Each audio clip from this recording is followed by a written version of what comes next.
আসসালামু আলাইকুম। কেমন আছেন আপনারা সকলে? আল্লাহর রহমতে নিশ্চয়ই ভালো আছেন। হ্যাঁ ভিউয়ার্স, গত পর্বে আমরা শিখেছিলাম কিভাবে একটি ইমেজকে আপনি এইচটিএমএল এর মাধ্যমে আপনার ওয়েবসাইটে নিয়ে আসবেন। তো আজকের পর্বে আমরা সেই ইমেজের উইথ অ্যান্ড হাইট দেয়া শিখব। তো শুরু করছি। তো নিচের ইমেজটি দরকার নেই, যেহেতু আমরা উইথ হাইট দেব। তো এর জন্য আমাদেরকে কি করতে হবে, উইথ নামক একটি অ্যাট্রিবিউট নিতে হবে। ধরুন 320 দিচ্ছি, আর এটা পিক্সেলে আসবে। সেভ দিলাম। ইমেজের উইথ কমে গেছে, সঙ্গে হাইটটাও কমে গেছে। এটা অটোমেটিক্যালি কমে গেছে। তো আপনি যদি চান ইমেজের হাইটটাও কম বেশি করবেন, সেটাও করতে পারেন। সেজন্য আপনাকে কি করতে হবে, আর একটা অ্যাট্রিবিউট ইউজ করবেন, সেটা হচ্ছে হাইট।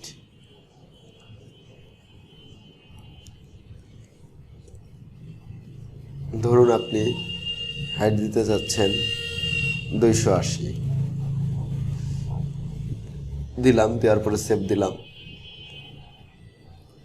ব্রাউজারে ঢুকলাম, দেখুন এটার হাইট বেড়ে গিয়েছে। আমরা একটি ইমেজের উইথ হাইট এইচটিএমএল এর মাধ্যমে দেওয়া শিখলাম।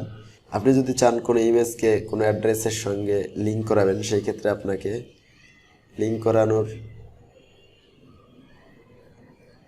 যে ট্যাগটি রয়েছে সেটি পূর্বেই আমরা দেখিয়েছি।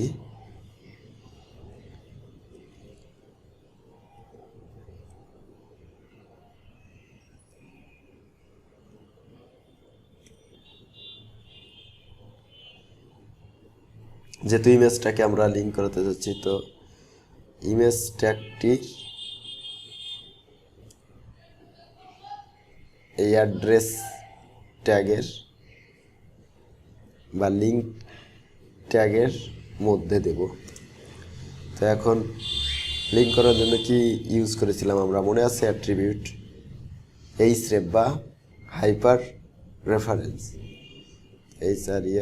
এইচরেফ সমান, এখন আপনি এখানে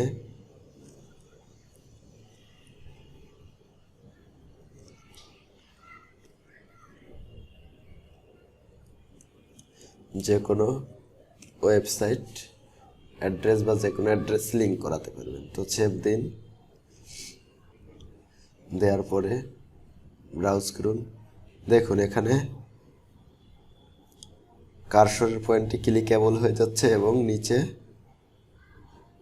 গুগল লেখাটি এখানে শো করছে, google.com, অর্থাৎ ওয়েব অ্যাড্রেস লিঙ্কটি কর্নারের দিকে শো করছে। তো এটা যদি আপনি ক্লিক করেন, দেখুন আমার ইন্টারনেট কানেকশন দেয়া নাই, যার কারণে নো ইন্টারনেট দেখাচ্ছে। কিন্তু এখানে দেখুন google.com-এ ঢুকে গেছে। তো এইভাবে আপনারা google.com-এ বা যে লিঙ্কটি অ্যাড্রেস করবেন সেটায় ঢুকে যাবে। তো এই ছিল আমাদের ইমেজ নিয়ে টিউটোরিয়াল। কিভাবে ইমেজ অ্যাড করবেন, হাইট উইথ বাড়াবেন এবং ইমেজকে কোনো অ্যাড্রেসের সঙ্গে লিঙ্ক করাবেন। তো ভিডিওটি ভালো লাগলে অবশ্যই লাইক, কমেন্ট, শেয়ার করতে ভুলবেন না। আর যদি এখনও কেউ চ্যানেলটি সাবস্ক্রাইব করে না থাকুন, তাহলে চ্যানেলটি সাবস্ক্রাইব করে পরবর্তী ভিডিও পাওয়ার জন্য বেল বাটনে প্রেস করে রাখুন। আর আমাদের পরবর্তী টিউটোরিয়ালটি আসছে এলিমেন্টের উপর, এইচটিএমএল এর এলিমেন্ট। তো আজকের ভিডিও এই পর্যন্তই। খোদা হাফেজ।